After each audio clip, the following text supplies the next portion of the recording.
How can you turn a crisis into an opportunity to rebuild trust? Find out today on our episode. Welcome to the art and science of difficult conversations, where we believe when you communicate better, you live better. As always, I'm Chris. I'm one of your hosts. I'm the owner of Leadership Potential, where I work with leaders to navigate transitions, rebuild that trust, fix broken cultures by leaning into the hard conversations so you can lead with clarity, courage, and influence. And as always, I'm joined by Lucy, my co host. Thank you, Chris. I am owner of Mind Victory and leadership and emotional intelligence coach. Mind Victory is bringing that emotional resilience piece to your difficult conversations so that you can have these difficult conversations, difficult situations, and still be calm, peaceful, and clear minded. So key, having all those aspects. So that's why I'm excited about today. Today we got a cool guest where we're gonna dive into melding all of these different things together.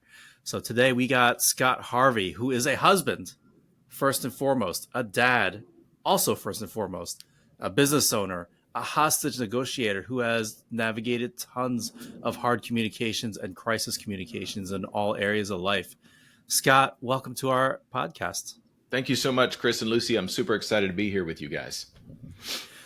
You've got such an impressive resume. How did you get into law enforcement and then hostage negotiation in the first place?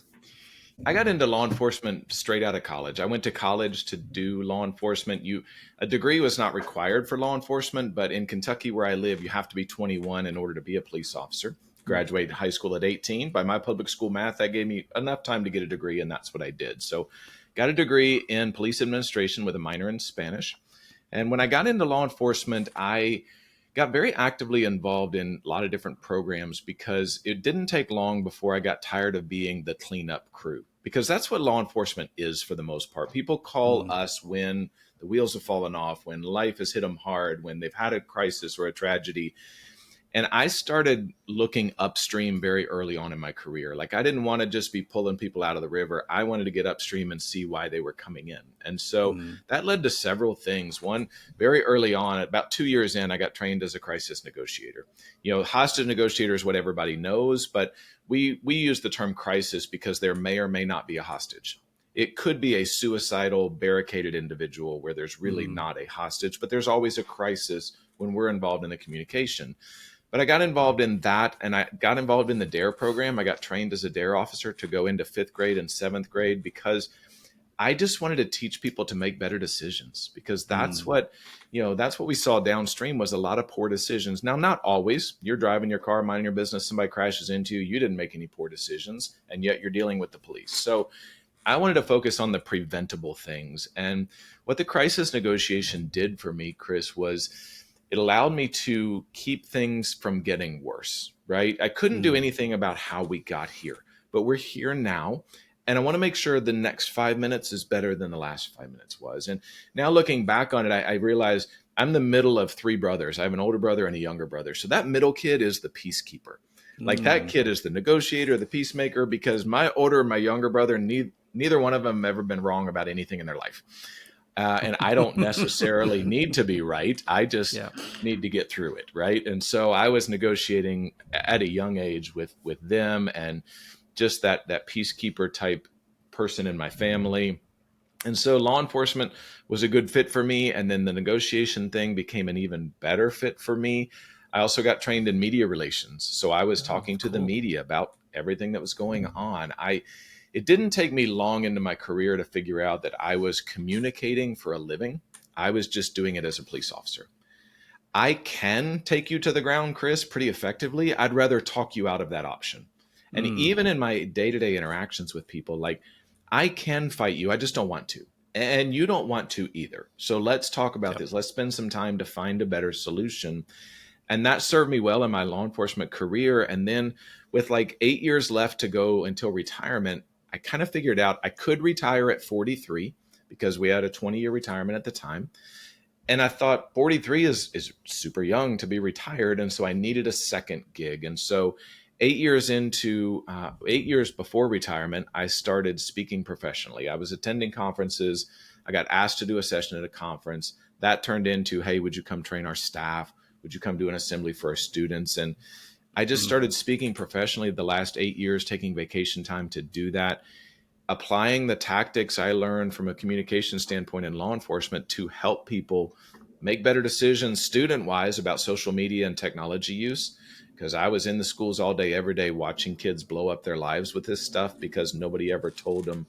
They figured it out on their own, and Yeah. nobody ever gave them a course about what they should and shouldn't do. And so that became the retirement gig. And I had 8 years to kind of get that ship close enough to the dock that when I could retire, I could step into the speaking career, launch the coaching career. And now I'm doing consulting as well as speaking and coaching. So still doing a lot of the same stuff, just wearing a different uniform to do it. Yeah. Yeah. I love that the ongoing thread is you wanted to help people. Mm-hmm. Even from youth, you wanted to just make sure people felt better and navigated better. Yeah, And that's what's kind of led you through all these different things into the prevention aspect, as you mentioned. for sure. Prevention is where my heart lies. Like cleanup is messy and it can be done, but you'll never get back to normal. I would much Mm. rather get upstream of the problem and try to prevent some of these things. And historically, or every so often, I would hear a patrol officer that had arrested one of my former DARE students, and they would say, "Hey, don't tell Officer Harvey." Mm. And I would go and find him. I'm like, "Hey, what did we learn?" They're like, "Well, I learned this." Okay, then you learned something that's going to keep this from happening again if you apply it. Like this was a poor choice. We learned from our poor choices. This one was not fatal. No judgment on my part. We talked about this, like you knew better, but you had to figure that out on your own, and now you did. Yeah. I really resonate with that because I think we get along because I'm a therapist and I Mm-hmm. started doing that and then I did learning and development, but I realized I got to work with leaders. I got to get leaders better because they're the ones that can prevent me having to do all these other things later on. They can set the culture, they can do the ongoing coaching and training better than I can ever do. And so I Yes. need to help them get better at that process. Yes, for sure. How comfortable were you with difficult conversations before you started learning all these skills about crisis negotiation? So, not super comfortable. And if I'm being honest with you, I'm still conflict avoidant. Like, I'm not a guy that just wants to debate. I have my opinions, I have my feelings. But if you're looking for a fight, like, I'm not your guy. Sorry about that. If you're looking for a fight, like, I'm not your guy. Yeah. And so I would much rather have a discussion, which I see a discussion as different than an argument. And that's one of the things I train corporate people today. If you go looking for an argument, you'll have one. Mm. Like it'll self fulfill. But if you just say, hey, we need to talk about this, we need to have a discussion, that gives a much better result than fortifying yourself for an argument. That being said, because I'm fairly conflict avoidant, I spent a lot of my earlier life not talking about things that needed to be discussed because like I like you, you're my friend and I don't want to hurt your feelings. And Mm. what that led to was people being not real clear on my feelings about them or the situation and that kind of stuff. And so, that's one of the reasons that I wrote the book, Silence Kills, because in the police world, when we had an issue, I was generally the one telling the media about it. I was telling the story and I was what I would call controlling the narrative. Because when you don't tell the story, you don't kill the story, you just lose control of the narrative. Mm. Somebody else will tell the story in your absence. So, as a corporate leader, if you've had a big layoff or you've had a product fail or something, and you're not discussing it both internally, if it's a layoff or a product failure, you're not discussing it externally, your team members and your clients and customers will fill in their own narrative. You don't Mm. kill the story, you just lose control of the narrative. So, as a media relations officer, I was able to tell the story, and I don't use the word spin. I would just tell the truth from our perspective, knowing there's other perspectives out there, right? Yeah. But we would tell the truth from our perspective because if we didn't, they would go and get a story from somebody else, and then we Mm. would lose control of that. And my problem is silence without rapport feels like we don't care. If there's a problem in your organization and you as a leader are not addressing it, it's going to feel like to your team that you just don't care. Mm. Now, that being said, silence can be used as a short-term tactic. And as a negotiator, I did use that sometimes. Yeah. Because if you stop talking or you don't jump right in right away when someone else is done, they'll keep going, right? But that's not something you can do in the beginning. That's something that requires a certain level of rapport to support that level of silence. If there's a product failure or something like that and you're not talking about it and I'm a customer of yours, I'm going somewhere else. I know it's happening and you don't seem to care about it, even though you're not saying anything because you're afraid of saying the wrong thing. And so the fact that you're saying nothing communicates apathy to me, and I'm out. And so that's why I do what I do today, is because I believe there's no situation that we can't communicate our way through and we can't make better by open and honest attempts at communication. Wow. That's powerful. I've coached clients that were unfortunately in companies where the leaders were not communicating. And it created a huge amount of chaos, demotivation, a lot of gossip, Yes. and a lot of stress and anxiety, and the productivity level dropped tremendously. Yeah. Yeah. So And that's I work closely with HR people today, Lucy, and that those are the ones, sometimes it's the HR and the lawyers that'll say, no comment. We're not talking about this. Say no comment. We can't discuss this.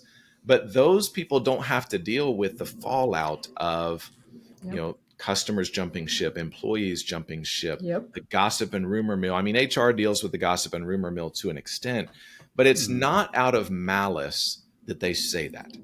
They're not being mean. They're not being hateful. They are just afraid of saying the wrong thing. And from my point, I think it's so much easier to fix saying the wrong thing than it is to fix the damage done by saying nothing. Because if you say the wrong thing in a conversation with me, Lucy, I'm just going to correct you.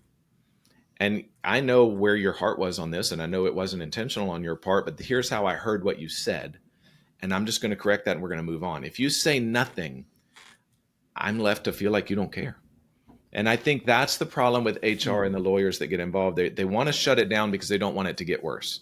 But by shutting it down, they actually make it worse, in my opinion. Yeah, makes sense. So it sounds like that's one of the big mistakes that leaders make unintentionally by keeping the silence. It is. And that being said, like I said, you don't have to talk all the time. I actually recommend you not. I just recommend you allow talking to happen in your presence. But I get pushback from executives all the time that say, Scott, I don't have time for that. That's probably true. But then you need to schedule time in your calendar in weeks and months ahead to deal with this same problem every time it comes up, right? If we just Band-Aid it today, or we don't get to the root of the problem today, it will come up again. And it's going to cost you more money. The research is super clear. 18% of our payroll is spent on miscommunication. Wow. 18% of some of these companies, millions of dollars in payroll, and almost one day a week is because of miscommunication. And I think that's sometimes because it's not an office environment where we can talk openly. And so when you give me an assignment that I'm not clear on, I'll just figure it out on my own. I'll end up doing the wrong thing for a week or a month, and nobody's checking me because I'm with good intentions trying to do what you told me. But I didn't come to you and ask the clarifying questions because I might get berated for that. So when we don't have open and honest communication, we are throwing money out the window. And that's what I tell executives today is, you're already spending this money. We can work together to help you kind of recoup some of that. If working with me as a consultant only brings half of that money back, that's a win. That's a huge win. And what it does for team morale and group dynamics and customer loyalty and satisfaction is through the roof. I love that. And that's a great incentive for leaders to really listen and be open to trying something different. What would you say might be some other mistakes that leaders make during crisis? Yeah, I think one of the mistakes that they make is we touched on this earlier, they're afraid of saying the wrong thing. And so they end up saying nothing, right? Yeah. But they also are afraid of making the situation worse. And here's what we know. They need to understand something called the service recovery paradox. And this is something that's super freeing when you understand it. They studied this in hotel environments. If you stay in a hotel and they meet 100% of your expectations, on a satisfaction survey, you'll give them about a 7, right? They did their job. But if you stay there, there's a problem. They correct it while you're there, you'll give them about a 9. Nice. Which means you'll rate them higher because they solved a problem for you while you were there than if they did 100% of your expectations. So what I tell leaders all the time is nobody expects you to be perfect. They just expect you to be human. And as humans, we make mistakes. And as an executive, when I make a mistake, I need to own it. I need to say something like, what I said to you was not okay, and I'm sorry. And that's where it ends. You can't say, but I was stressed, but you did this. Like, well, your apology needs to end without a but. You need to own those times, and you need to be open to saying things like, you may be right, or let me look into this. I can see where you're coming from. Those things don't say anything about me being wrong. I don't lose face in that. I understand your perspective now. You see, I'm so afraid of saying the wrong thing that if I shut it down, I'll never hear their perspective. And the beauty of it is, I may not even have to solve their problem. I just have to listen to them get it out. Because once they do, and they feel like they've been heard, and I asked encouraging questions, they at least feel like I care.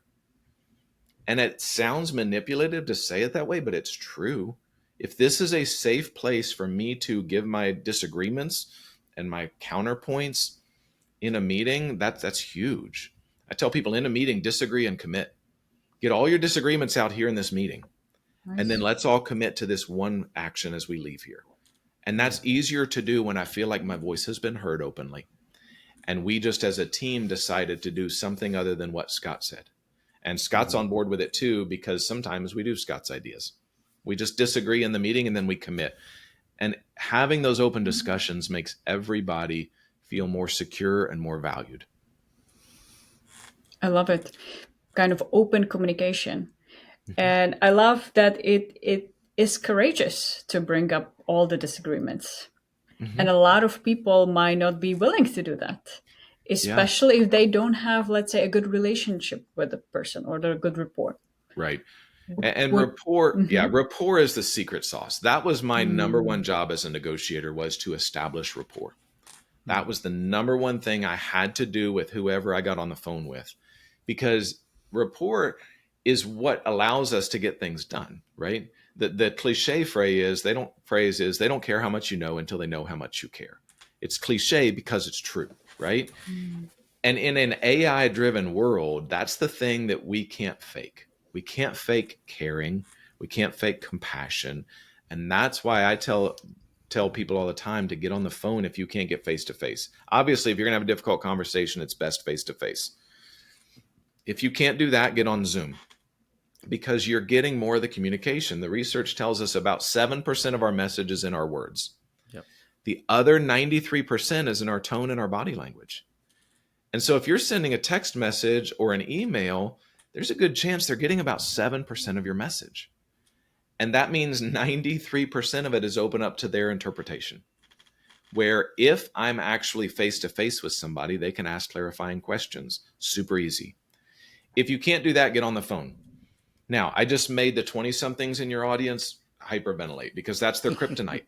They don't do phone calls. And I love them, and my kids are that age, but that's their kryptonite because they're so scared of saying the wrong thing on the phone. And they tell me, Scott, I don't have to get on the phone. I can close deals through email and text. I'm like, probably can, but eventually you will lose business to the people who are getting on the phone. Because we build rapport when we can hear other people's tone, and we can interpret, and we can ask immediately clarifying questions, and hear in their tone when they say, that's not what I meant at all, I'm so sorry. That sounds better than an email or a text exchange with those same exact words. So the tone is super important in our communication. And I would recommend that these executives and these coaches be in the room if at all possible. If they can't, then get on Zoom. And if they can't, pick up the phone old school style and make a phone call. What would you say would make them feel calmer? Let's say they hate getting on the phone or on the Zoom and they have this social anxiety to add to it. Yeah. What are some of your favorite calming techniques to help them? As a speaker, I tell people all the time, they ask me, because I get on stage in front of thousands of people and they're like, you don't get nervous, do you? I'm like, every time. Like every time I get nervous, but Michael Hyatt has a quote that I love that he says, what you're feeling in your gut is not nerves. It's your body preparing for peak performance. So in order to step on a stage or step in front of a boardroom or pick up the phone and make a sales call, I need a certain level of adrenaline. So instead of interpreting that as nerves, interpret it as this is my body preparing for peak performance. Because on a sales call, on a leadership call, on a stage, you have to be slightly bigger than you are in real life. Your body knows this, and your body is releasing the chemicals it needs to get you to that level. And so use those things. When I was a police officer, if I had to go search a building or I pulled a car over or something, I could feel the adrenaline dumping into my system. And I needed that to stay alive because that adrenaline is what allowed me to hear better, see better, react quicker, and potentially save my life or the life of somebody else's. I told officers all the time, I said, if you don't feel that, get out of this job because you're going to get hurt. You just need that adrenaline. We've got to see adrenaline as not the thing to be avoided. It's necessary to get us through difficult conversations. And every time we've had an adrenaline dump, when it's over, we feel better. I mean, think of a roller coaster. Like you're scared when you're waiting in line on the roller coaster. That's part of it. When you're done, you're like, that was awesome. You know, these conversations that we're afraid of having, almost every time when you get off the phone, you're like, that was not as bad as I thought. It actually turned out better. And my problem with the newest generation of team members, and I love them and I'm a huge fan of them, is it's not their fault. They came up in the pandemic. They entered the workforce 2019, 2020. And so all they've ever really known is this virtual world, which is great, but it's not the same as being in the same room. When I was writing my book, I wrote it in coffee shops and I heard two 20-something women having a conversation. And the one said, I've got to go to Florida for this meeting. This is so stupid. It could be a Zoom call. And I just wanted to stand up and go, it's not the same. Because when you get in the room, you have conversations afterwards while you're washing your hands in the bathroom, guys, while you're using the bathroom, because we're guys, right? Or you're having a conversation at dinner or drinks afterwards that never happens on Zoom. The synergy that happens when we get in the same room will never be duplicated by Zoom. The problem with Zoom is it became popular 2-3 months into the pandemic when all we had was our family and we thought Zoom was amazing and it's good, but it's not the same as being in the room. Right. Makes sense. You know, your anecdote about adrenaline reminds me of when I used to do martial arts. I competed in mixed martial arts tournaments, and before any time I sparred, even if it was people, my friends in the gym or fighting, before the fight, I was like, my heart was pounding so hard that I like wanted to like just quit. Mm-hmm. But then after like the first few punches were thrown, I was like, okay, I'm in control now. I gotta know what's gotta be done. I think they did a similar study with MMA fighters and boxers, and they found the same thing. There's a huge spike in heart rate right before they fight, and then as soon as the fight starts, their heart rate goes back down. Yes. The anticipation is always worse than the event, right? Yeah. That's why, it's an anxiety disorder, because these are supposed to produce anxiety. The disorder is it's way more than it should be for what we're actually dealing with, or it's too far ahead of what we're actually dealing with, and that never actually happens. And so the other thing, to answer your question, Lucy, even better, if you're going to lead a meeting or you're going to step in front of a group or whatever, the best way you calm your nerves is they want you to succeed. The people in the room who want you to do better than you want to do are the people in the room, right? Because nobody wants to watch somebody bomb a meeting. Nobody wants to watch somebody fail a public address event or a public presentation, because that's super awkward and painful for everybody in the room. And so when you aren't doing well or feel like you're not doing well, they're actually leaning in, they're cheering for you to get it back on track. Like they want you to succeed. We go in there thinking they're going to count how many times I say or they're going to count how many times I fit. They're not. They want you to do this like a normal human being. And so that actually relieves some of the pressure. They're on our side. Yeah, I love that reframe, because I hear that from a lot of clients. Lucy, whenever I speak in front of the audience and there are some big leaders, I freeze, or I am so nervous, I'm so anxious that I'm gonna say the wrong thing. It's gonna impact my career in the negative way. So I love the reframe. Yeah, and you and I know that's the amygdala. That's the fight or flight response. And there is no logic and reason. The most valuable thing I ever learned as a hostage negotiator is in everybody's brain is a teeter-totter. And on one side of that teeter-totter is emotion. I don't care what the emotion is, fear, frustration, pain, anger. On the other side of it is logic and reason. So when emotions go up, logic and reason go down, which means under high emotion, we are not physiologically capable of processing logic and reason. So what that meant for me as a negotiator is when I made contact with somebody, their emotions are through the roof, right? They're surrounded by police, they're trapped, they're maybe suicidal, they have hostages. This day isn't going like they thought it was going to go. So super high emotions. Yeah. And then I get on the phone with them and they yell at me and they threaten me and they threaten my family and they cuss at me and then they hang up. And I call them back and they yell at me and threaten my family. And I need them to do that because the longer they vent, those emotions start naturally coming back down. And as the emotions come down, logic and reason start to naturally re-enter the discussion. That will never happen if emotions don't come down. Now, what we tend to do as leaders is when a team member or a client or a customer starts yelling at us, clearly they don't know who I am. And so we get emotionally imbalanced and we start yelling back and neither one of us settles down. What I need to do as a negotiator, as a leader today, is I need to be in charge of my teeter-totter. I need to make sure that the fact that they're emotional doesn't make me emotional. So as a police officer, when somebody yelled at me, I would talk quieter back to them.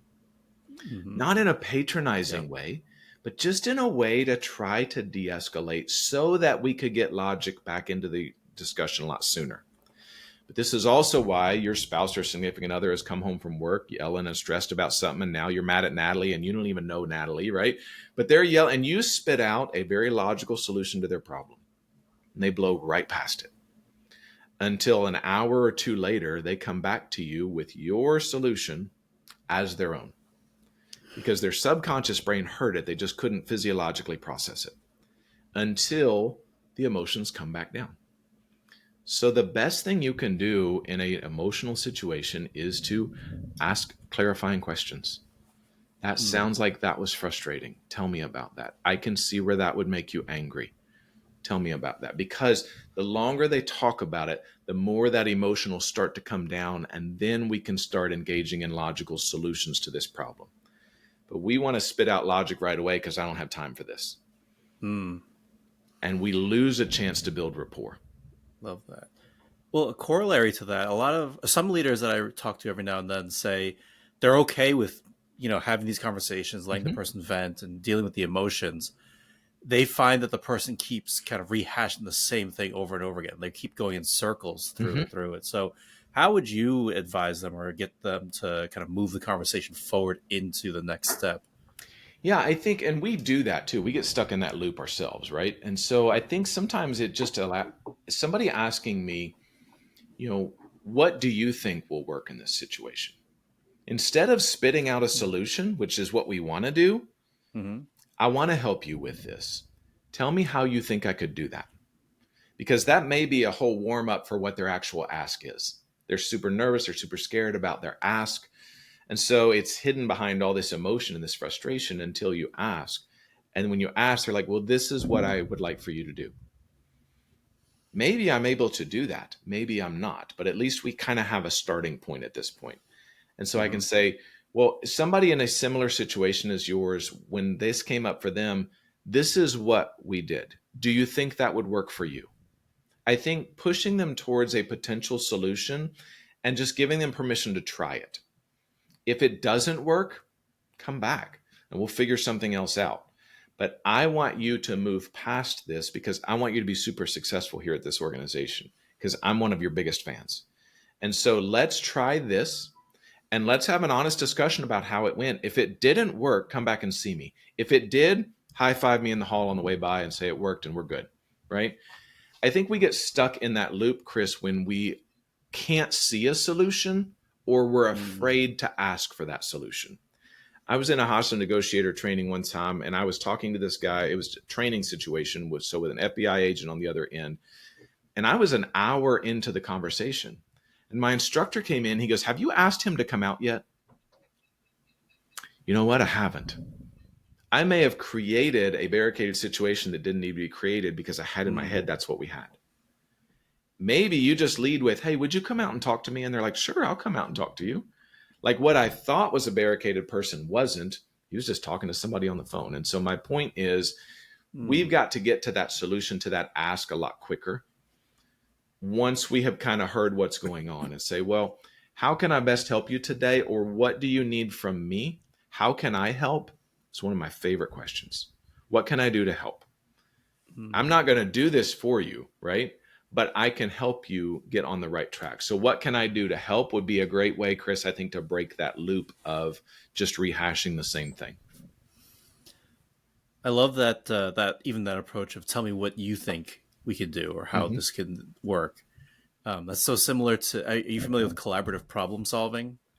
I've heard of it. Yes. Yeah.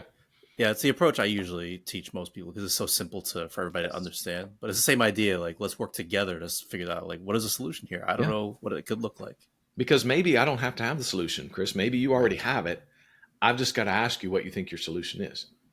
And if it fits with our values and our policies in this company, then go do it. Because if it's your solution, Chris, the chances of you doing it go through the roof. Yeah. And you'll work hard to make it successful because it was your solution. If it's mine and it doesn't work, that's my fault. And then we can almost sabotage that if we don't have a great relationship because Chris is doing Scott's idea and he doesn't even like Scott. And so we're not going to put a lot of effort into it, if that makes sense. Scott, how can the people find you if they want to learn more, if they want to talk to you, if they want to just have a chat with you? Yeah, speakingofharvey.com is the website. I'm all over socials as well, and those are linked on my website as well. There's a contact Scott button on there.